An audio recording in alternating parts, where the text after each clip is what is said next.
My pulse raced at the astounding accomplishments of the mercenary known as Demon Lord. I forgot about my job and read everything I had on hand. Around the time Demon Lord received his nickname, South Belka showed signs of weariness regarding the war.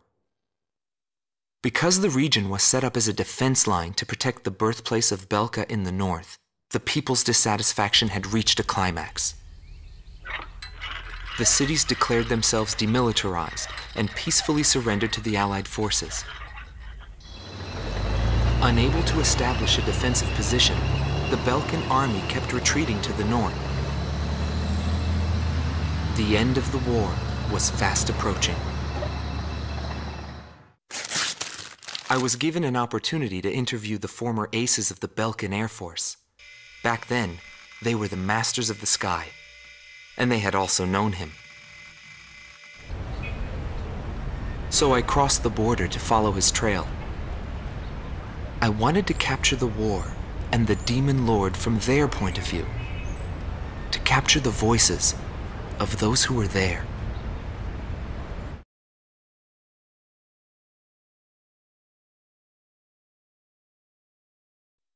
Bernard Schmidt, a man with the eyes of an owl. Groom Team Commander, former member of the Belkan Air Force, 10th Air Division, 8th Tactical Fighter Squadron. Fighting with distinguished service on the battlefield, he earned the title of Ace with his uncanny ability to adapt quickly to the flow of battle.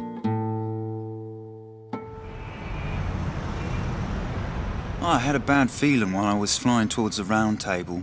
Why were they having problems down in 2 mercenaries?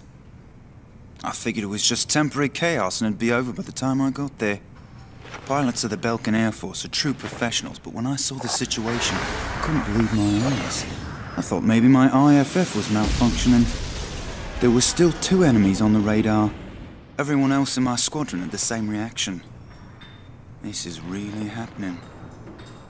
Every now and then, guys like that appear on a battlefield. Someone special, you know? I squinted my eyes and confirmed the situation. Checked the terrain, air currents, his plane, his maneuvers, and his remaining ammo. I figured I could do it. I knew what I was getting into, but he still outmaneuvered me beyond my expectation.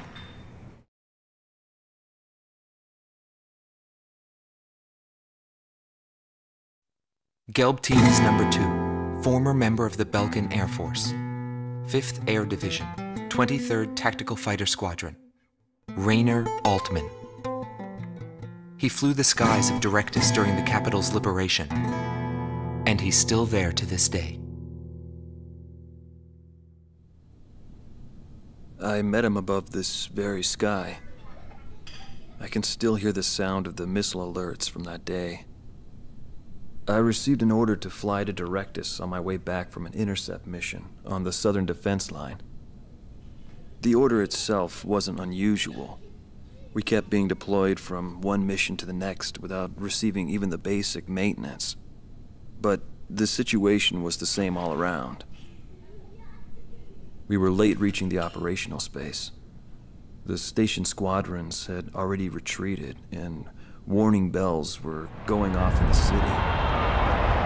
And the people were looking up to his plane, high above the sky. It felt like he could see right through me. He was always one step ahead of me. He matched every combat maneuver I made until I used up every trick in the book.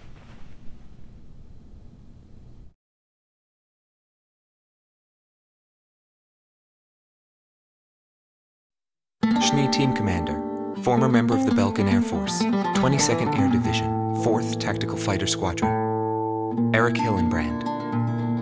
He never had great ambitions. All he ever hoped for was to make a living as a regular pilot. Today he works as a flight instructor for civilian pilots. The instant he shot me, I pulled the lever. I barely managed to escape from my plane as it burst into flames. After drifting from the blast, I landed below the round table. It was a wide-open, barren wasteland. How long would I have to wait for a rescue party? Radio interference within the round table was fierce. The odds of a distress signal actually reaching anyone was low. I was at a loss for what to do. Anyway, I'd really gone out with a bang this time. I took that as a sign it was time for me to retire. But just then, I heard a roaring overhead. It was his plane. I was jealous of his calm flying form. Rather than wait for the rescue team, I began to walk toward the nearest base. I was driven by desire to get back up there and fight him again. Of course, it did take me 3 days to get there. Every time I flew with him, his skill stood out. He was unstoppable. He would ascertain the situation in an instant and change the tide of battle. He was born for combat. It was no wonder they called him a demon lord. That said, it was hell trying to keep up with him. Before long, everyone had taken notice of him. More and more would show up to watch him go off on sortie. Mercenaries or maintenance crew, it didn't matter. People wanted to burn his image to their memories. Hell, they weren't the only ones.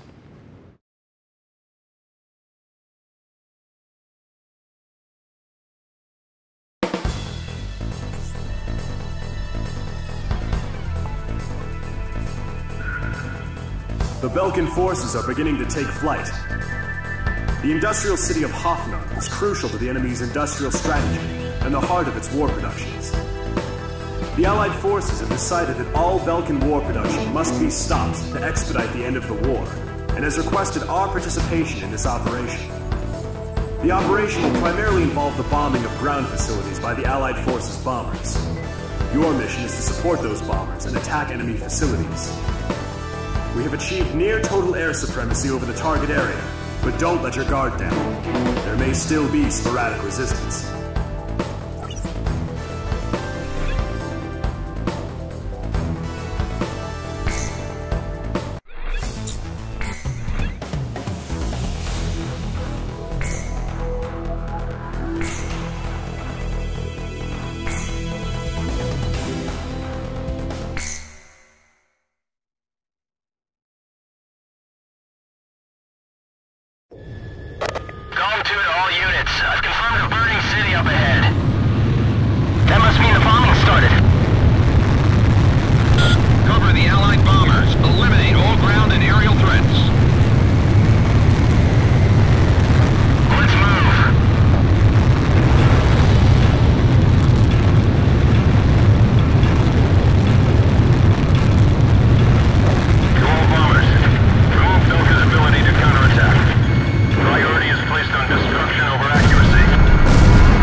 Nobody knew why they were fighting anymore. All I felt at that point was sadness for the world. That's why I...